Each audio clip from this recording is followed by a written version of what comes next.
Halo, halo, assalamualaikum warahmatullahi wabarakatuh. Salam sejahtera untuk kita semua. Jumpa lagi di podcast Bicara Tuntas, podcastnya Warga Barito Utara. Di sini kita ngobrol santai untuk membahas hal-hal kekinian yang terjadi di Barito Utara dan Kalimantan Tengah pada umumnya.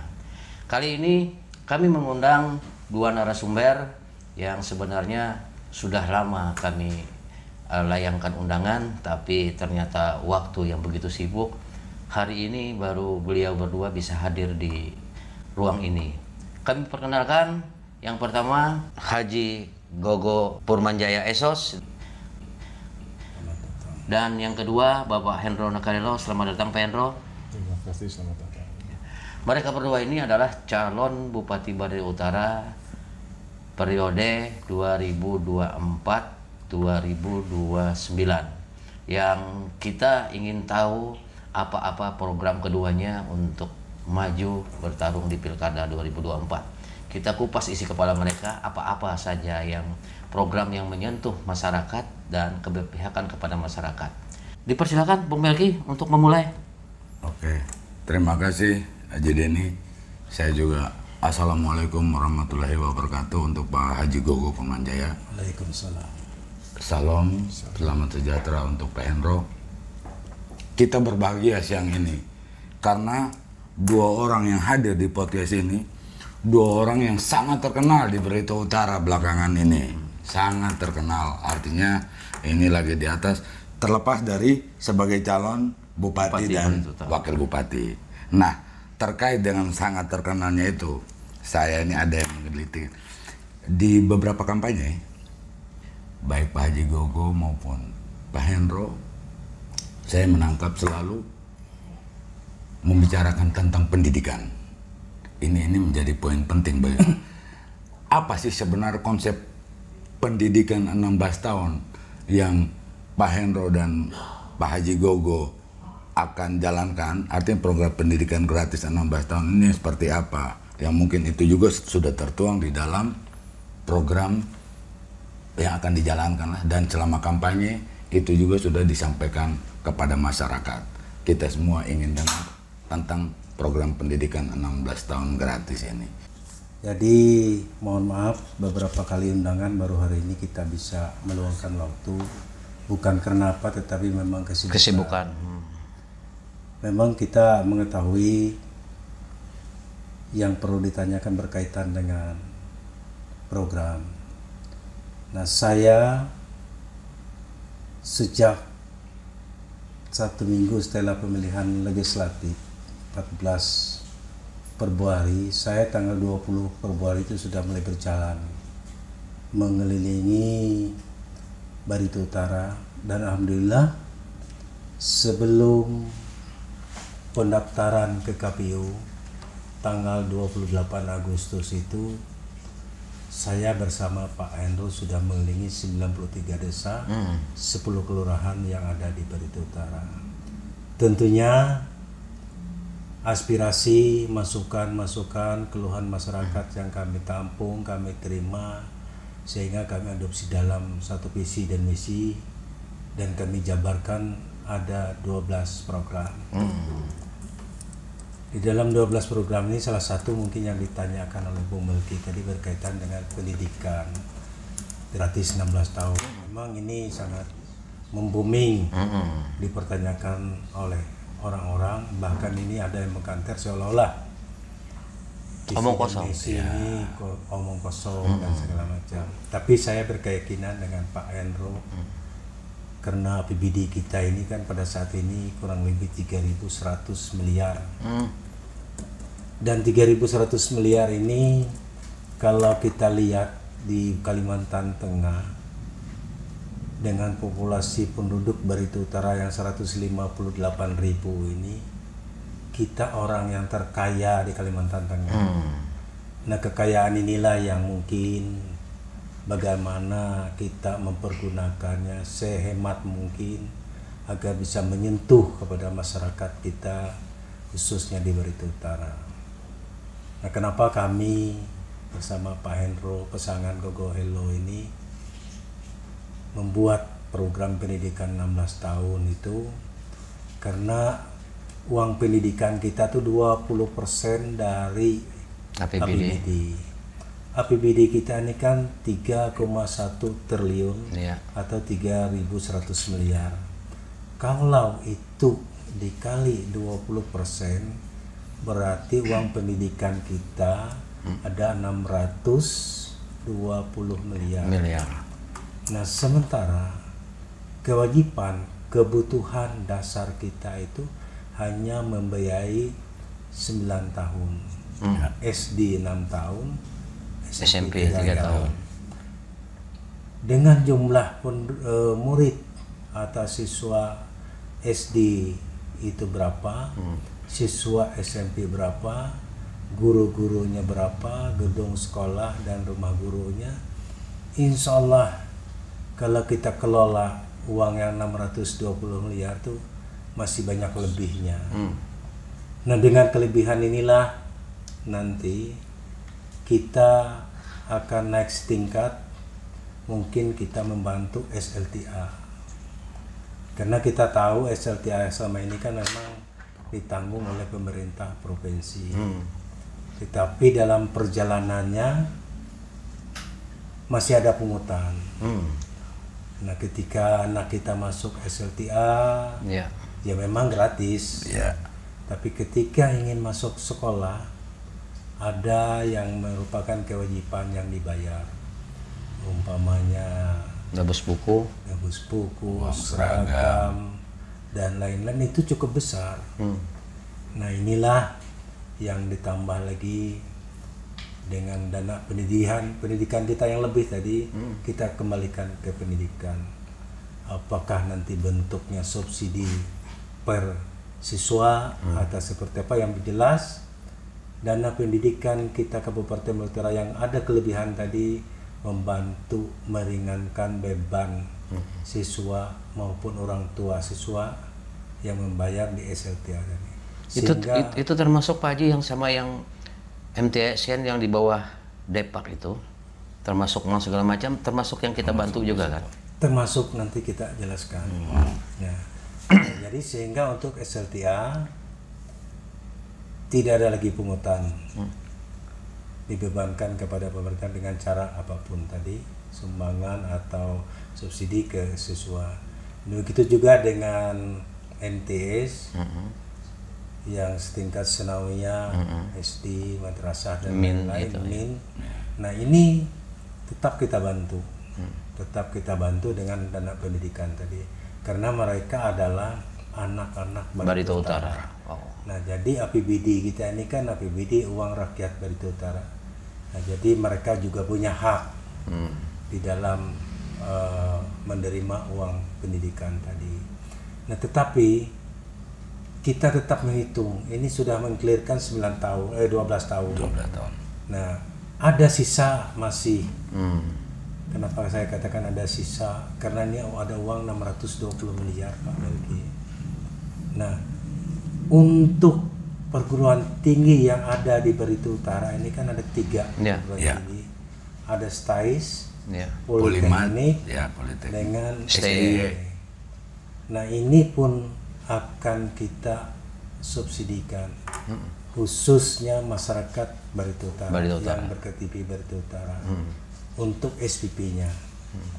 Jadi clear untuk pendidikan 16 tahun, dari biaya uang pendidikan itu bisa membebaskan biaya pendidikan 16 tahun. Nah, ini masih bersisa. Nah, kita juga tetap melaksanakan ada kewajiban yang pernah dilakukan daerah-daerah lain, seperti beasiswa. Nah, malah kita beasiswa ini kan yang sering kita berangkatkan anak-anak yang berprestasi kedokteran. Nah, kami ada pemikiran baru untuk melahirkan generasi kita meningkatkan, menambah beasiswa bagi anak-anak yang berprestasi, seandainya mau masuk akademi kepolisian, akademi militer, karena siapa tahu beberapa puluh tahun ke depan anak-anak Barito Utara itu ada yang bisa jadi Kapolres, jadi Dandim, bahkan jadi Kapolda, di Danrem, ya berbintang lah pada intinya. Nah, ini keinginan kita, karena dana pendidikan kita cukup besar. Nah, lalu kita harus mewajibkan ke pendidikan. Nah, ada lagi salah satu temuan kita selama ngelilingi 93 desa itu, dengan banyaknya pengangguran anak-anak muda kita. Nah, ada yang lulus SMA, lulus SMP, berhenti kuliah. Nah, mereka pingin bekerja di perusahaan pertambangan, perkebunan, dan lain-lain. Memang kita tidak bisa memungkiri ada yang diterima, tapi masih banyak yang belum bisa bekerja karena tidak memiliki skill. Nah, seumpamanya ada perusahaan pertambangan yang banyak diterima, itu kan tenaga kerjanya ada sopir, operator alat berat, mekanik, ada yang bagian komputer, dan lain-lainnya. Nah, sehingga muncul pemikiran saya dengan Pak Hendro ini untuk mendirikan balai latihan kerja dengan sisa uang pendidikan tadi. Nah, sehingga kita bisa merekrut anak-anak kita yang masih belum bekerja tadi, ada keinginan untuk menuntut ilmunya. Umpamanya dari tadi sopir, kursusnya, kursus mekanik, kursus operator. Habis itu untuk anak-anak perempuan ada yang ingin kursus salon, komputer, menjahit, dan segala macam. Ini kita terima. Kita menyiapkan kurang lebih 10 miliar. Nah, kalau selama ini biaya kursus umpamanya 5 juta per orang, kan cuma 10 miliar. Jadi maksimal kita bisa menampung, menerima, melatih setiap tahun tuh 2.000 orang. Nah, ketika anak-anak ini sudah lulus atau mendapatkan sertifikat, mendapatkan ijazah atau SIM tadinya, kita akan membuat perda turunan daripada Undang-Undang Tenaga Kerja, yang mana nantinya bagi perusahaan yang masuk berinvestasi di Barito Utara wajib menggunakan tenaga lokal kita sebanyak 60% dan 40% dari luar. Dengan catatan anak-anak kita sudah memiliki skill. Atau keahlian. Nah, ini sehingga nantinya setiap tahun pengangguran kita berkurang, ekonomi kita membaik atau menurunkan angka kemiskinan tadi. Nah, di sisi lain ada masih yang tidak tertampung di perusahaan. Seumpamanya tadi ada yang kursus mekanik, ada yang menjahit, ada yang salon. Nah, ini ada kewajiban pemerintah memberikan modal jika mereka ingin bekerja, karena kami juga menyiapkan ada 1.000 pemodal untuk UMKM. Nah, jadi umpama mereka ingin menggunakan ilmunya tadi menjahit, salon, mekanik yang buka usaha, ini insya Allah permodalan dibantu. Artinya dia mau mandiri. Mandiri kita bantu permodalan. Iya.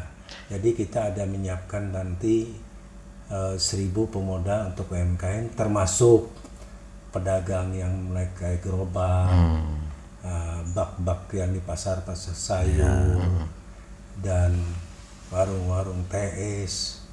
Iya, yang sifat kaki lima itu dibantu. Ya mungkin angkanya menyesuai dengan kemampuan keuangan daerah, antara 1 sampai 5 juta umpamanya.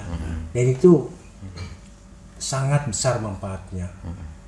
Dan saya yakin keuangan daerah Barito Utara itu mencukupi.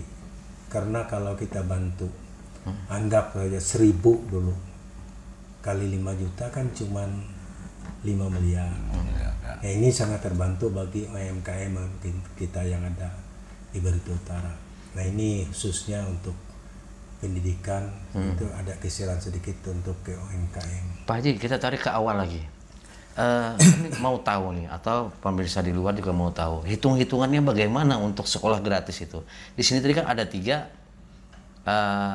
kampus, STIE, Politeknik, dan STAIS. Hitung-hitungannya gimana? Misalkan saja kita ada 300 orang yang mau kuliah, yang ingin kita biayain itu.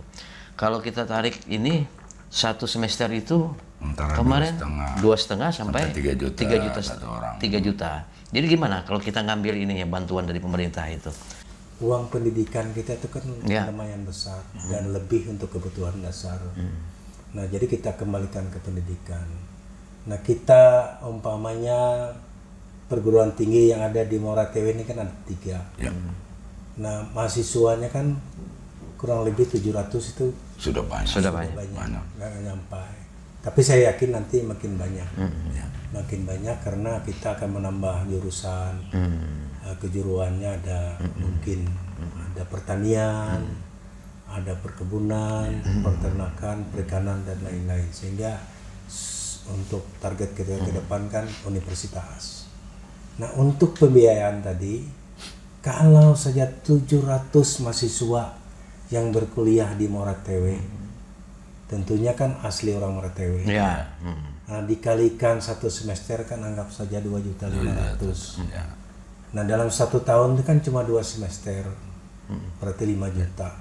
Kalau dikali 700 mahasiswa, berarti kurang lebih 3,5 miliar. Masih mampu ya. Dengan APBD pendidikan kita masih mampu.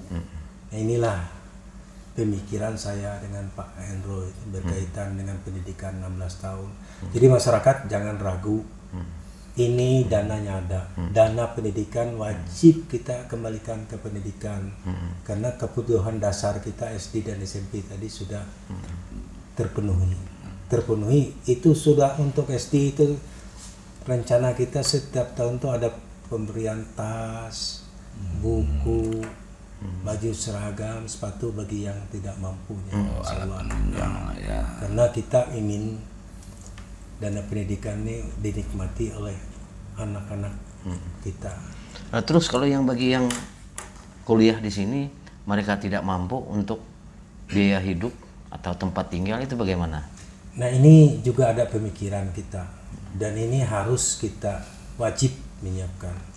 Kami menemukan ada salah satu tokoh yang menyampaikan kita, oke, kalau Bapak nanti jadi kepala daerah, untuk SPP perguruan tinggi ditanggung. Tapi bagaimana dengan anak-anak kami, keluarga kami yang ingin menempuh perguruan tinggi tapi tidak mampu dengan biaya hidup. Nah, saya juga dengan Pak Hendro sudah mengkaji hal ini. Bagi anak-anak yang ingin kuliah di Moratewe, orang tuanya tidak mampu, betul-betul tidak mampu, insya Allah nanti pemerintah daerah hadir. Mungkin kita melalui CSR akan membentuk satu yayasan dan sebagian mungkin dari bantuan pemerintah, sehingga untuk menanggulangi asrama maupun biaya hidup anak-anak mahasiswa yang memang betul-betul tidak mampu, sehingga keinginan mereka itu tersalur untuk berkuliah di Moratewe. Insya Allah itu kita laksanakan, mulai dari asramanya termasuk biaya hidupnya. Tadi Pak Haji sudah menjelaskan panjang lebar tentang pendidikan. Saya ada menangkap ya terkait kita udah siapkan pendidikan yang baik. Tentunya kebutuhan-kebutuhan hidup yang lain juga yang menyangkut kepentingan masyarakat kita perlu kita pikirkan. Nah, saya punya beberapa catatan nih Pak Hendro.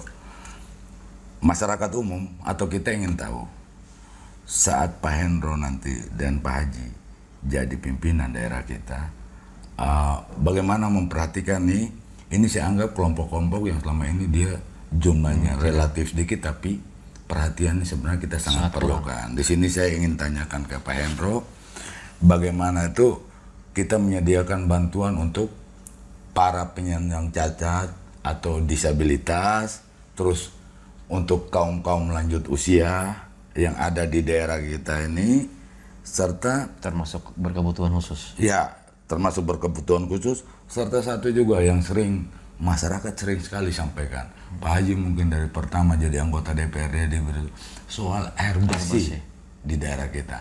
Nah ini silahkan Pak calon wakil bupati mengelaborasi seperti apa program yang kita siapkan untuk kelompok-kelompok seperti ini. Silahkan Pak Hendro.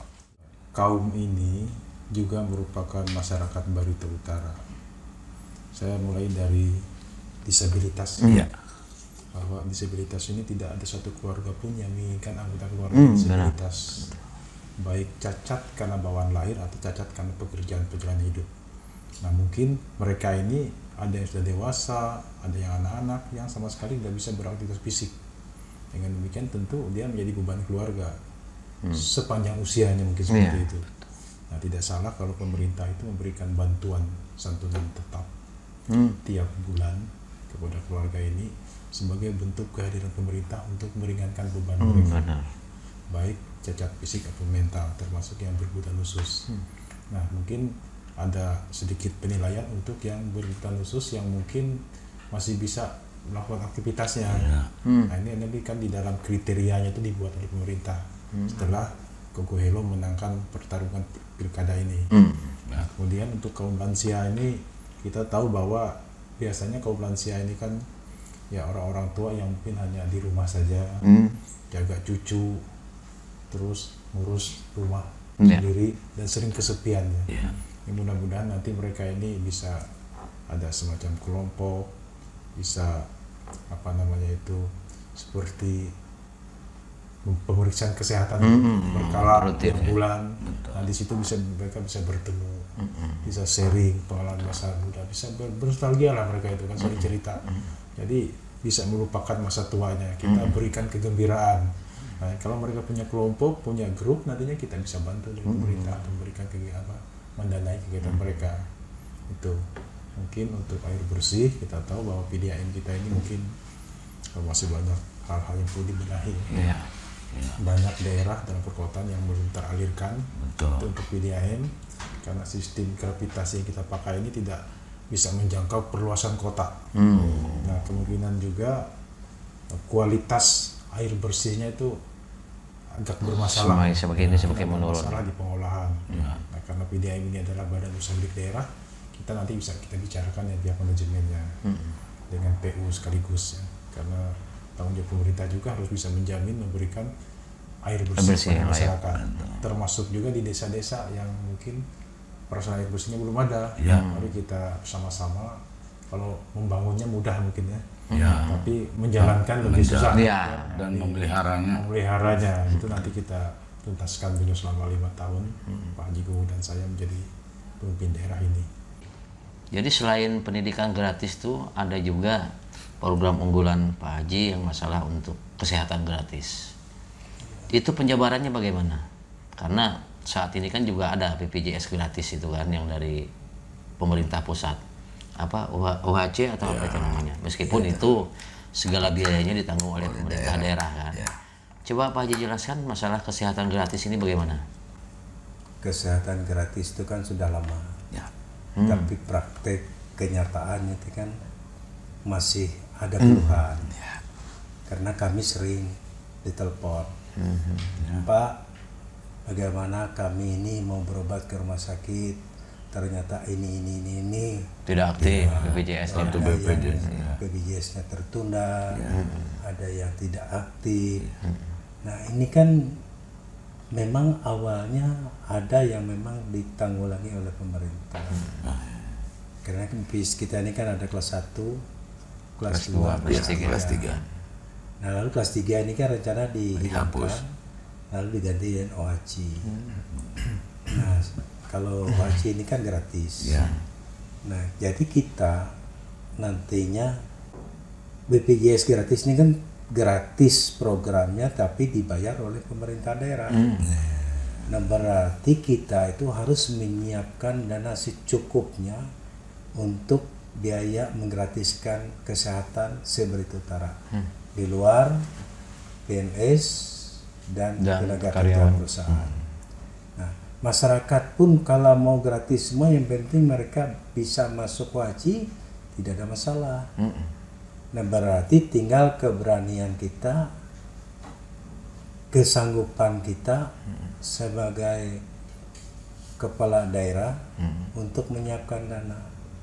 Nah hal ini sudah pernah dilakukan daerah-daerah lain. Umpamanya Murung Raya itu kan sudah lama gratis karena mereka menyiapkan dana lebih besar. Baru lahir aja dia udah dimasukin dalam ini ya. Iya. Nah jadi saya nanti dengan Pak Hendro itu, kalau saja dana kita itu dari APBD itu 3.100 miliar, kita sisihkan 1,5% sampai 2% untuk Kesehatan. Berarti ada uang itu kurang lebih 46 miliar sampai 62 miliar, 2%, 1,5 sampai 2%. Nah ini kita persiapkan untuk penanggulangan kesehatan kita. Nah sehingga untuk membebaskan biaya BPJS tadi. Nah kalau kita kan memang pernah menggratiskan, tetapi persiapan uang kita kan cuma 10 miliar. Nah belum habis 1 tahun dananya habis. Nah ini yang kadang-kadang ada teriak orang, kami datang ke rumah sakit tidak bisa dilayani karena bermasalah BPJS. Bermasalah itu kan berkaitan dengan pembayaran. Nah ini dananya kita siapkan, sudah siapkan, artinya tidak ada lagi pelaksanaannya aja. Siap nggak masuk Waci. Nah kalau memang ini nanti menjadi program kita, kontrak kita dengan BPJS yang tadi lewat Waci, ya orang BPJS ini kan datang ke desa-desa, naik ke rumah-rumah orang. Pemerintah siap membayar, silakan sampean masuk di Waci ini. Nah dengan dana yang 46 sampai 62 miliar itu kan bisa mengcover seluruh. Jadi ketika orang sakit itu sudah terdaftar, sudah memiliki kartu. Jadi tidak ada lagi keluhan masalah BPJS. Jadi rumah sakit sudah siap melayani. Itu udah termasuk pemberian santunan dan uang duka itu ya, Pak Haji? Mengcover itu ya? Itu mungkin termasuk kalau biaya persalinan itu. Persalinan mungkin kita taruh di desa. Di desa itu ada terpisah. Karena kalau masuk di sini mungkin administrasi terlalu panjang. Nah, ada orang yang melahirkan di desa, ada orang yang meninggal di desa. Yang lebih tahu kan kepala desa. Yang lebih tahu. Atau nanti ada yang memang di rumah sakit, ada yang ini. Ya, mungkin kalau untuk ini ada dana tersendiri. Ya. Mungkin lewat dana percepatan pembangunan perekonomian desa yang memang dikhususkan untuk desa, tetapi joklak dan joknisnya dibuat oleh kepala daerah. Saya kembali ke Pak calon Wakil Bupati, Pak Hendro Nakalelo. Ada beberapa hal atau aspek yang perlu kita bicarakan lagi di pertemuan kita kali ini, Pak Hendro. Dan kalau saya lihat ini masih berkaitan sebenarnya. Bagaimana kita memperkuat kualitas manusia di Barito Utara, meningkatkan indeks pembangunan manusianya juga. Nah, ada beberapa hal yang ingin saya tanyakan, Pak. Jadi, daerah kita tentu kita tidak terlepas dari adat dan budaya yang hidup di kita. Saat pasangan Gogo Helo menjadi kepala daerah nantinya, program-program yang terkait dengan itu ini saya catat beberapa poin. Pertama, tentang bagaimana kita melihat penguatan peran lembaga adat. Yang kedua, bagaimana kita menyediakan sarana penunjang kesehatan. Misalnya ini saya catat di sini ini pengadaan ambulans, terutama untuk daerah-daerah yang jauh lah dari RSUD Muara TW. Yang ketiga, ini juga salah satu kerajinan lokal kita. Saya kasih contoh, dibenangin dengan lampion, anyaman rotan kita begitu bagus lah. Tapi nilai tambahnya setelah dia ada di provinsi lain, Nah itu. Terus saya tidak lupakan juga masih terkait tadi dengan adat tuh, yaitu tentang kekayaan kesenian daerah maupun kesenian nasional yang ada di daerah kita, bagaimana kita. Dan yang terakhir juga yang tidak kalah penting, Bang Ro, pengembangan olahraga di daerah kita. Dan juga itu olahraga saya langsung kaitkan aja dengan bagaimana kita pembinaan organisasi-organisasi kepemudaan atau masalah-masalah wadah-wadah yang menyangkut dengan generasi muda kita di daerah kita. Saya ingin Pak Hendro membagi dengan kami semua seperti apa pasangan Gogo Hello menyiapkan program-program yang ini. Bangsa kita ini besar karena banyaknya perbedaan, Betul. suku, agama, budaya, tambah lagi breakdown daripada bagian dari budaya itu. Jadi kita ini besar karena perbedaan. Demikian juga Barito Utara ini ya boleh dikatakan miniatur Indonesia kan. Apapun ada di sini. Kita sudah terbiasa hidup rukun damai, sama-sama membangun, sama-sama memiliki daerah di mana kaki dipijak, langit dijunjung. Nah, lembaga adat yang ada di Barito Utara ini kita bangun menjadi lembaga sebagai mitra pemerintah. Jadi tidak hanya dibutuhkan pada saat kita butuh persoalan dengan perusahaan dan sebagainya, atau hanya untuk menyambut tamu datang dan sebagainya. Jadi mereka ini benar-benar nanti menjaga masyarakat bersama kita. Jadi mereka juga nanti kita harapkan berperan dalam perencanaan pembangunan, memberikan masukan ke pemerintah, dan sama-sama kita membina masyarakat. Seperti itu. Jadi peran mereka sama dengan tokoh masyarakat, sama dengan lembaga-lembaga resmi. Kita butuh mereka untuk sama-sama membangun daerah, lembaga adat.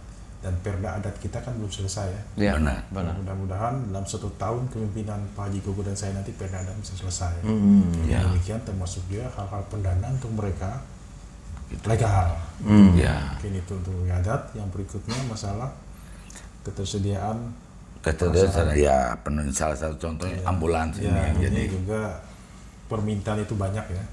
Seperti di Morata ini sekitarnya sudah banyak, tapi kami sudah berjalan ke desa masih banyak yang dibutuhkan. Dan itu sangat penting untuk masyarakat kita. Operasionalnya nanti kan kalau membeli kan mudah ya.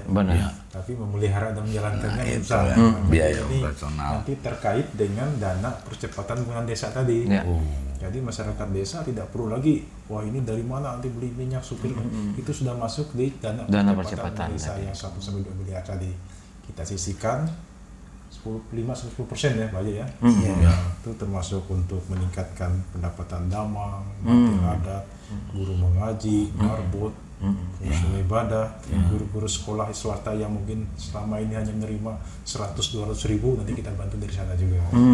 Termasuk juga menambah insentif untuk aparat desa, BPD, dan juga karena mereka lini di depan untuk melayani masyarakat. Yang berikutnya masalah kerajinan lokal kita. Ini sudah berpuluh-puluh tahun ya. Masalah klasik saya dulu nilai tambahnya di Bali baru mahal jutaan, atau dilarikan ke Kaltim. Mungkin PR kita bersama bagaimana untuk membangun rantai ini jangan sampai ini punah nanti ya. Seperti misalnya pembuat kapal di Jambu itu masih kita belum tahu, masih ada mewariskan belum kan. Nah, jangan sampai pekerjaan ini yang merupakan kekayaan lokal kita ini punah. Harus diadakan pembinaan. Kita cari mata rantainya untuk penyaluran menampung hasil mereka ini. Kan ini sudah lama ini sebenarnya. Sering dibicarakan. Tapi hasilnya belum ada. Belum melindungi mereka seperti itu. Mereka belum dapat jaminan bahwa dari hasil keahlian mereka mutanyaman itu mereka terjamin hidupnya, masih belum seperti itu. Kemudian hal tentang kesenian lokal kita atau ini, walaupun tadi sudah ada adatnya atau apa tentang kesenian lokal. Kalau kesenian ini kan bagian dari perbedaan kekayaan kita, harus kita bangun, kita pelihara, lestari, jangan hanya digunakan untuk hanya event-event tertentu. Dan nanti memang ada beberapa sanggar saya lihat yang memang hidup gitu. Benar. Jadi mereka pembinaannya memang berjalan terus. Dan itu tidak terlepas dari bantuan pemerintah juga, termasuk kepedulian dari pihak lain yang tidak mengikat. Ada beberapa sanggar saya tahu tuh, baik yang sifatnya asli lokal di sini atau dari daerah lain, misalnya dari Jawa mereka punya reog, ini dan sebagainya, itu juga sama kita kita bina kembali sebagai bagian dari kekayaan Nusantara. Walaupun mereka tidak berada di daerah asal mereka, di sini juga sama. Ini adalah NKRI, kita sama-sama hidup di sini, hidup damai, sama-sama bangun daerah. Kemudian yang terakhir olahraga dan sekalian dengan olahraga ini kan mungkin memang selalu menggunakan dana yang cukup besar lah. Mungkin ada masyarakat bertanya ini hasilnya apa gitu ya. Pertanyaan bagaimana? Tadi kita sudah punya stadion cukup bagus, pembinaan sudah berjalan, mungkin prestasinya juga bisa seimbang dengan dana yang dikeluarkan. Dan memang harus betul-betul olahraga ini kita bangun kembali untuk mengharumkan nama daerah misalnya. Gitu. Nah pemuda, kita ingat Bung Karno bilang apa? Beri saya 10 pemuda, maka akan kucabut Gunung Semeru dari akarnya. Jadi setiap orang yang memimpin sekarang juga mantan pemuda juga. Nah, organisasi yang ada ini tetap kita jalin, KNP sebagai wadah berhimpunnya para pemuda, membawahi berbagai macam organisasi pemuda Pancasila, FKPP, Muhammadiyah, IP Ansor, dan mereka ini kan punya riwayat perjalanan yang panjang kan, untuk sama-sama membangun pemerintahan, mempertahankan Pancasila dan negara asal Indonesia. Seperti itu ya, tambahan saya. Terima kasih. Pak Haji, di dalam program unggulan Gogo Hello, saya ada baca pemberian alat berat di beberapa kecamatan, mungkin semua ya, tapi ini kayaknya bertahap. Itu fungsinya untuk apa Pak Haji? Untuk perbaikan infrastruktur aja atau bagaimana? Mungkin bisa Pak Haji jelaskan apa tujuan dan manfaatnya itu? Alat berat ini kan memang sudah kita janjikan. Bahkan tahap pertama itu per 2 kecamatan. Jadi 9 kecamatan ini tahap pertama itu ada 4 dibagi 2. Jadi ada 4 set alat berat. Jadi alat beratnya itu apa aja? Alat berat itu ada grider, ada vibro, doser, dan eskavator. Itu lengkap sudah ya. Lengkap. Dari 2 kecamatan dulu Tapawa 1 set, 2 kecamatan 1 set, jadi 4 set Seberita Utara. Nah, yang mana kegunaannya ini memang yang pertama untuk menangani jalan kita yang masih belum tersentuh aspal maupun rigid. Umpamanya ada daerah-daerah yang terpencil, ini kita utamakan perbaikan jalan, perawatan. Nah, selain dari itu, karena Kalimantan Tengah ini daerah penyangga sandang dan pangan yang sudah ditetapkan oleh pemerintah pusat, karena IKN itu ada di Kalimantan Timur, otomatis Kalimantan Tengah daerah penyangga pangannya. Nah, Kalimantan Tengah ini orang yang berdekatan dengan Kalimantan Timur atau IKN itu adalah Barito Utara. Nah, sesuai dengan itu program pemerintah pusat kita dorong dengan daerah, kemampuan daerah kita. Nah, makanya disitulah muncul kita harus mengadakan alat berat. Nah, selain dari jalan tadi, kita menginginkan untuk pembukaan lahan yang sifatnya kelompok, apakah perkebunan, pertanian pangan, yang sifatnya membantu daripada masyarakat. Nah, kita ambil yang saat ini. Barito Utara ini kan komoditi yang pada saat ini kan kalau dulu karet. Hutan. Ya, sekarang dengan turun harga karet dan hutan selama berpuluh-puluh tahun ini kan, nah otomatis ada bermunculan kelapa sawit, bahkan mulai marak. Bahkan juga sekarang kan pabrik kelapa sawit kan bermunculan yang belum ada kebun. Nah, disinilah berarti masyarakat itu harus menyiapkan kebun kelapa sawit maupun apa saja. Nah, jadi di sini perlu ada perhatian pemerintah, kehadiran pemerintah. Yang pertama membantu masyarakat untuk pembukaan lahan yang sifatnya kelompok. Nah, setelah lahannya dibuka, nah ini pemerintah hadir juga untuk membantu penyediaan bibit kelapa sawit, kakao atau dan lain-lainnya. Nah, setelah dibuka bibitnya ada ditanam, dibantulah sebagian daripada pupuk. Kalau semua kan nggak cukup bagi kita. Sebagian sekiranya 3 tahun ke depan itu sudah bisa panen. Nah kalau sudah panen kan berarti masyarakat yang menikmati. Nah itu yang untuk perkebunan kelapa sawit. Nah bagi yang ingin pertanian pangan menyesuaikan dengan program pemerintah pusat, nah ini juga didorong dengan alat berat tadi, mulai pembukaan lahan, penyediaan bibit, termasuk mungkin nanti apa yang dibutuhkan, mungkin saluran drainase air dan segala macam. Nah sehingga pertanian kita bisa tumbuh untuk kebutuhan masyarakat kita yang ada di Kalimantan Timur. Begitu juga dengan peternakan. Daerah-daerah teran itu kan banyak menginginkan peternakan. Apakah sapi, kambing, ayam, bebek dan lainnya, termasuk perikanan. Karena kita ini berapapun hasil panen kita, pertanian, perikanan, peternakan itu pasarnya sudah menunggu. Karena di KN sana kan orangnya berjuta-juta. Jadi tidak ada alasan untuk tidak laku apa yang kita produksi di sini. Kita ini. Nah jadi inilah kehadiran alat berat, kehadiran pemerintah menyiapkan bibit, termasuk pupuk dan segala macam, agar untuk memperbaiki daripada perekonomian kita. Pak Haji, itu kan alat berat ini kayaknya banyak sekali kerjanya kan? Operasionalnya itu dari mana nantinya itu? Baik. Nah untuk biaya operasional alat berat ini memang sering jadi pertanyaan. Nah kita ada melihat daerah-daerah yang sudah maju, ada membuat perda percepatan pembangunan perekonomian desa. Nah, di situ ada dana kurang lebih 1 sampai 2 miliar.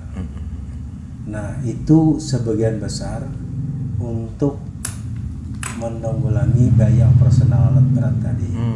Tapi yang sifatnya kelompok. Ya.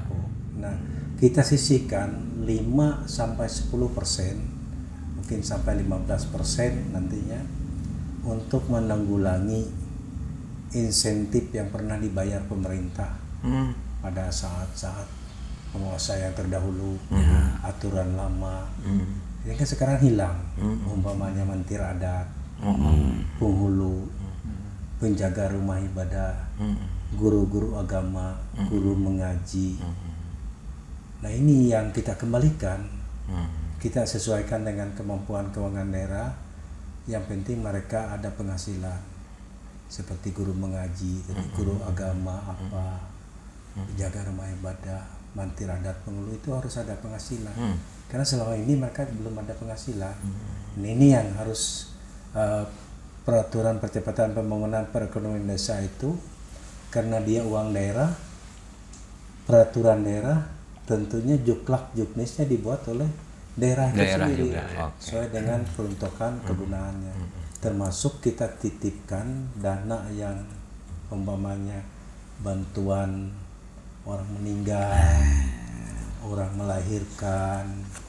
Nah, jadi itulah kegunaan alat berat, tujuannya, manfaatnya, sehingga perekonomian kita itu tumbuh. Karena kita pengen, saya dan Pak Hendro ini menginginkan sebelum penyumbang APBD kita ini yang terbesar kan dari batu bara. Nah, kalau batu bara habis, apa yang kita harapkan? Tapi kalau sebelum habis, kita sudah siap tersebut. Yang pertama kita siapkan pendidikan gratis 16 tahun, anak-anak kita sudah sarjana, yang pengangguran sudah dilatih bisa bekerja, UMKM kita bantu bisa ada modal kerja. Nah, masyarakatnya sudah punya kebun, sudah punya ternak, ya apalagi berarti walaupun batu bara habis, kita sudah ada persiapan. Toh seperti di Jawa, mana ada batu bara, mana ada emas, tapi pertanian mereka udah jalan. Nah, pengennya kita juga seperti itu. Jadi silahkan Jakarta ada di Kalimantan Timur. Tetapi Bogor dan Indramayu ada di Barito Utara. Ini komitmen saya berdua menginginkan seperti ini. Oke. Lanjut, Bung. Oke. Pak Haji, saya tertarik. Tadi sudah, artinya saya anggap segmen-segmen masyarakat yang lain sudah Pak Haji jelaskan, mulai dari pendidikan dan itu menyangkut. Saya coba yang lebih spesifik. Ini ada satu kelompok namanya PNS dan P3K. Kalau kita kenal sehari-hari birokrat. Ini adalah unsur yang penting. Dan nanti kalau Pak Haji dan Pak Hendro jadi pimpinan daerah, mereka ini yang melekat untuk melaksanakan yang namanya administrasi pemerintahan, melaksanakan apapun yang terkait dengan pemerintahan kita. Nah, yang jadi pertanyaan saya, untuk kesejahteraan PNS dan P3K ini, program apa yang disiapkan oleh pasangan Gogo Hello? Ini sebagai gambaran untuk Pak Haji. Kalau PNS kan sudah ada urutan apa gajinya, itu sudah ada sesuai, itu Pak Hendro juga paham. Kalau P3K ini biasanya dia dikasih range, dikasih ini bahwa paling rendah 2.800.000, paling tinggi maksimal. P3K itu maksimal 4.800.000, disesuaikan nanti dengan kemampuan keuangan daerah. Nah, saya ingin dengar langsung dari Pak Haji, untuk para birokrat ini bagaimana Bapak berdua menyiapkan kesejahteraan mereka? Silakan Pak Haji. Baik, Bung, ini kayaknya dibicara tuntasnya harus tuntas semua. Mulai dari masyarakat biasa ya, kesehatan masyarakatnya, termasuk aparaturnya. Nah, jadi kita itu kan daerah terkaya di Kalimantan Tengah ini. Tentu kita kan memiliki APBD yang kualifikasinya tinggi, golongannya, karena kita sudah di atas 3 triliun. Nah, jadi kita sudah menghitung tadi di dalam angka 3,1 triliun itu kan ada 620 miliar itu untuk biaya pendidikan, ada 62 miliar untuk biaya kesehatan.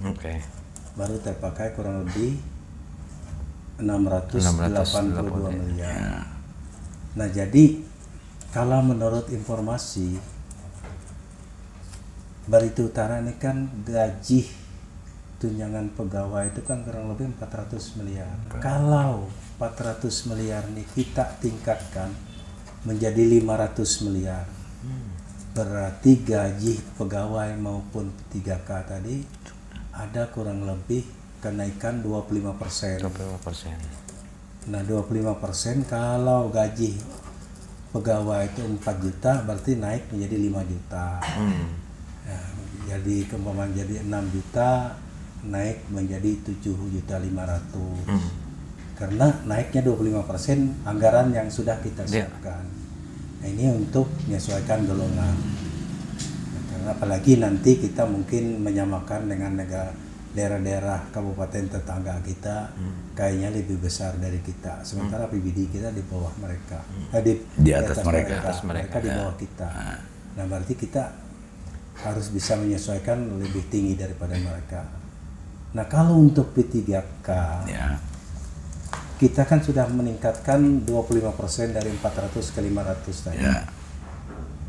Nah, jadi kalau tadi untuk SLTA, lulusan SLTA misalnya 2,8 kan 2,8 juta ya. Nah, sekarang naik 25%. Ada tunjangan lain-lain kan jadi 3,2. Nah, kalau 3,2 itu ditingkatkan 25%, berarti mereka itu sudah ada penambahan 850.000. Bayangkan kalau 3,2 ditambah 850.000 berarti penghasilan P3K itu untuk SLTA itu sudah di angka 4.250.000. Saya kira sudah cukup bisa jauh di atas UMR itu ya. Tapi ini masih di bawah limit nasional. Nah, berarti kita tadi masuk golongan klasifikasi APBD yang tertinggi, tinggi lah pada golongan tinggi, berarti bisa mengakomodir. kesejahteraan daripada P3K. PNS maupun P3K. Jadi sehingga ada keseimbangan, kita bukan hanya memperhatikan masyarakat pertanian perkebunan, tadi petani berkebun, tapi juga ke aparatur pemerintah pun kita Beri perhatian. beri perhatian. Jadi supaya agak ada keseimbangan. Itu mungkin. Sekarang kita bicara di luar itu. Beberapa minggu terakhir sangat masif sekali pemberitaan mengenai gagalnya paripurna pembahasan APBD perubahan 2024 di DPRD. Ada tudingan berkembang dan isu bahwa ketidakhadiran 11 anggota DPRD ini ada perintah. Perintah ini malah disebutkan langsung ke paslon Gogo Hello. Itu bagaimana menurut, bisa Pak Haji jelaskan yang sebenarnya itu bagaimana? Oh iya, baik. Ya mudah-mudahan ini sekali bicara tuntas. Masyarakat bisa mengerti. Nah, jadi memang kita sudah melihat di mana, di Facebook, di mana-mana, di Instagram dan lain-lain, mengait-ngaitkan pasangan nomor urut 1. Nah, kalau kita lihat itu kan gagalnya paripurna seolah-olah pendukung Gogo Hello yang menghalang-halangi. Sementara Pak Hendro sudah pensiun, masyarakat biasa. Saya sudah bukan anggota dewan, masyarakat biasa. Nah, yang 11 orang ini anggota dewan.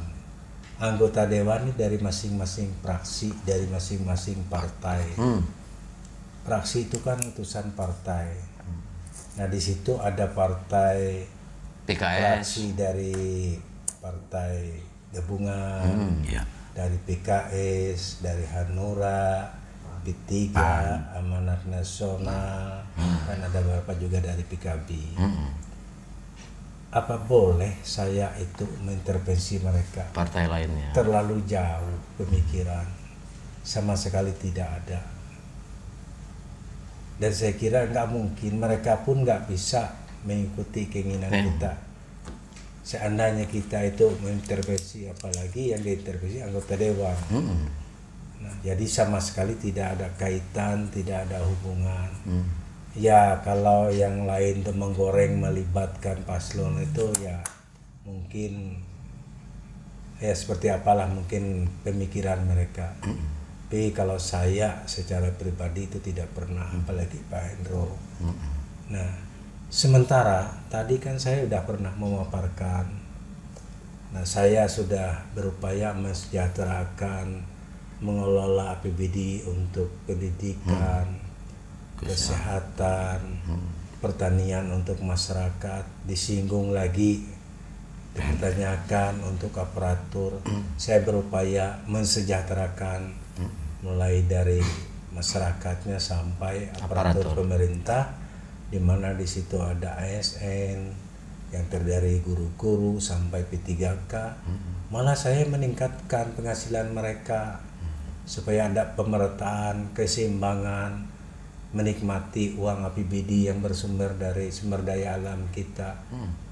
ASN ini kan sudah jelas rata 25% kenaikan. Bayangkan kalau gajinya 4 juta itu jadi 5 juta, gaji 6 juta jadi 7.500.000. Itu bentuk perhatian kami, ASN maupun P3K.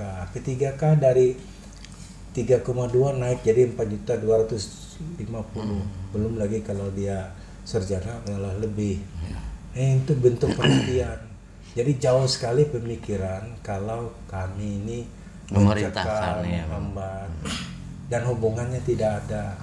Ya mudah-mudahan masyarakat yang ada di P3K, ada yang di ASN itu bisa memahami dan mengerti. Karena ini tahun politik, musim politik, semua itu bisa jadi alat. Tapi insya Allah saya dengan Pak Hendro tidak ada berpikir, apalagi sampai mencampuri. Jadi mohon maaf, saya tidak bisa menjawab terlalu jauh. Yang jelas kami tidak ada sangkut paut dengan urusan ini. Itu. Ya. Oke. Udah dijawab tuntas tadi oleh Pak Haji bahwa itu tidak ada kaitan dengan masalah ini ya. Dan mungkin yang lain ada dilanjutkan? Aduh, saya minta satu kali lagi pertanyaan terakhir. Saya coba tarik benang merah dari apa yang sudah kita bahas tadi. Saya lihat Pak Haji dan Pak Hendro begitu concern untuk meningkatkan kesejahteraan masyarakat kita. Artinya kita bicara terus tentang peningkatan. Tapi ini ada ironi Pak Haji begini. Belakangan ini kita miris juga mendengarnya kasus pencurian lah, entah itu pencurian biasa, pencurian dengan pemberatan atau juga pencurian dan kekerasan itu cenderung meningkat di daerahnya kita. Yang kedua, walaupun di pinggir sungai atau di daerah mana, danau kita sudah pasang pengumumannya, dilarang untuk menyetrum, dilarang untuk mencari ikan yang melanggar aturan, illegal fishing ini tetap masih marak. terjadi. Yang ketiga lagi saya lihat fenomena kenakalan remaja. Ini semua berkaitan dengan sebenarnya dengan kesejahteraan atau kemakmuran masyarakat kita.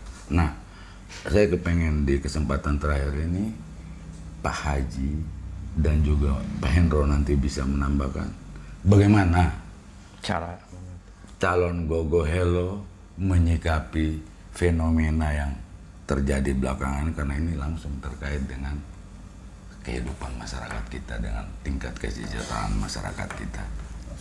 Ini memang dilema masyarakat. Tapi kalau saya memandangnya, kita jangan memandang sebelah mata. Karena pencurian, perilaku yang illegal fishing tadi. Nah ini kan orang, kalau kita lihat, orang ini kan tidak ada pekerjaan, jadi tidak ada pilihan lain. Saya yakin mereka pun tidak ingin bekerja melanggar hukum, apalagi tantangannya berat berhadapan dengan masyarakat.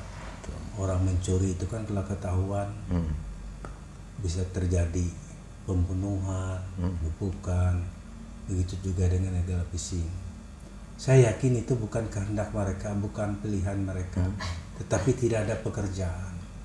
Nah makanya kita harus bagaimana membuka lapangan kerja buat mereka, sehingga mereka ada kesibukan, pendapatan penghasilannya cukup untuk membiayai hidup keluarganya. Jadi tidak ada lagi pikiran yang kita mencuri aja. Orang mencuri itu belum tentu memang profesi atau keinginan, tapi melihat anak-anaknya di rumah tidak ada beras, tidak ada untuk biaya sekolahnya, dan mungkin kebutuhan hidup lainnya, dia melakukan ini terpaksa. Nah ini harus kita pikirkan, kita mencari solusinya, kita melakukan pembinaan, memberikan lapangan kerja terhadap mereka, sehingga kalau dia sudah ada pekerjaan, saya yakin dia juga malu kalau dia ketangkap, anak istrinya menanggung malu semua, tapi tidak ada pilihan lain. Karena tidak ada pekerjaan, tidak ada penghasilan. Ini yang harus kita pikirkan. Jadi kita jangan memandang mereka sebelah mata. Pikirkanlah apa yang kira-kira menjadi pekerjaan mereka sesuai dengan ilmu profesi mereka, sehingga tidak melakukan hal-hal yang sifatnya kriminal seperti itu. Saya yakin ini bukan kemauan, tapi dengan adanya terpaksa melakukan ini. Itu untuk dua hal. Kalau untuk kenakalan remaja, kita bisa memilah-milah. Kenakalan remaja ini kan ada dua. Ada yang suka umpamanya minum, mabuk-mabukan. Ada juga yang suka motor yang kencang. Nah ini kita bisa memilah-milah, ada yang positif, ada yang negatif. Nah kalau yang minum-minum itu harus ada pembinaan, bikin kesibukan mereka seperti yang disampaikan Pak Hendro.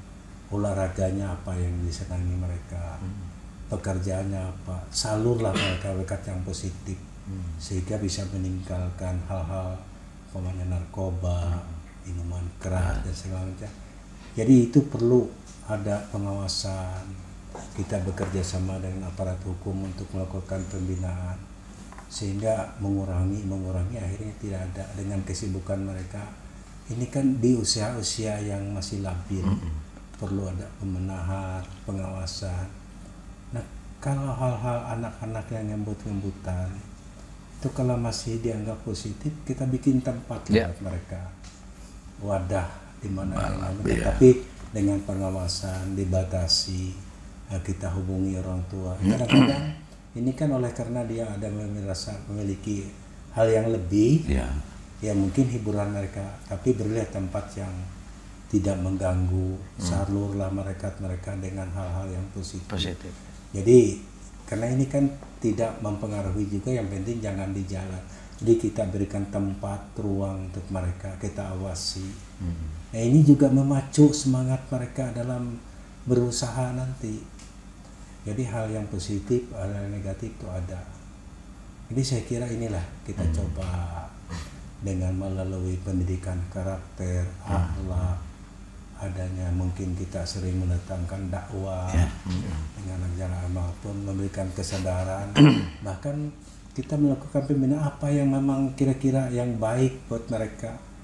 Mereka ini kan lagi labil, ada yang senang bekerja di perusahaan, ada pelatihan segala macam. Saya yakin hal-hal yang negatif itu bisa jadi positif dengan cara pelan-pelan kita masuki sesama remaja, ya datang ustadz lah seperti apa.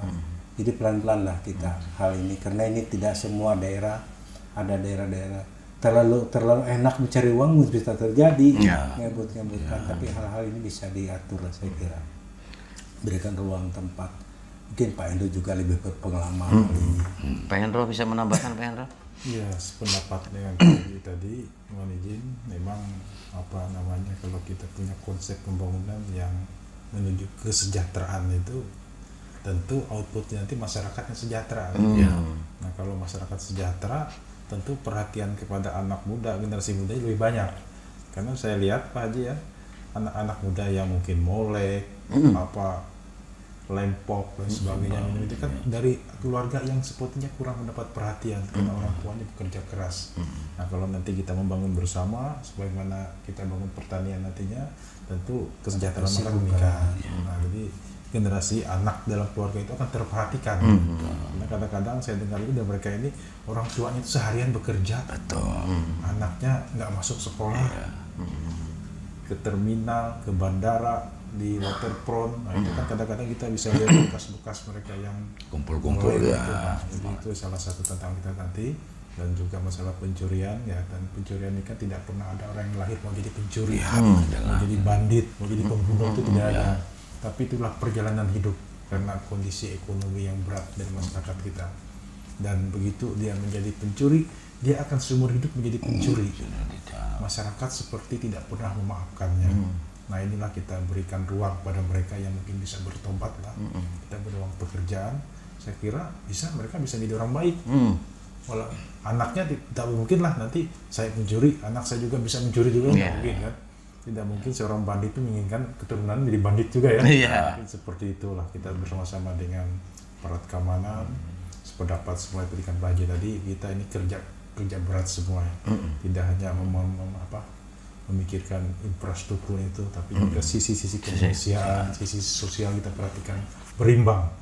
Apalagi Pak Haji di awal kan mengatakan keuangan kita kan cukup ya. Jadi itu tidak ada alasan lagi uang kita tidak ada Pak Haji ya. Kita gunakan uang itu sebaik mungkin untuk kemanfaatan untuk penggunaan dan kemanfaatan masyarakat untuk kita manfaatkan. Oke.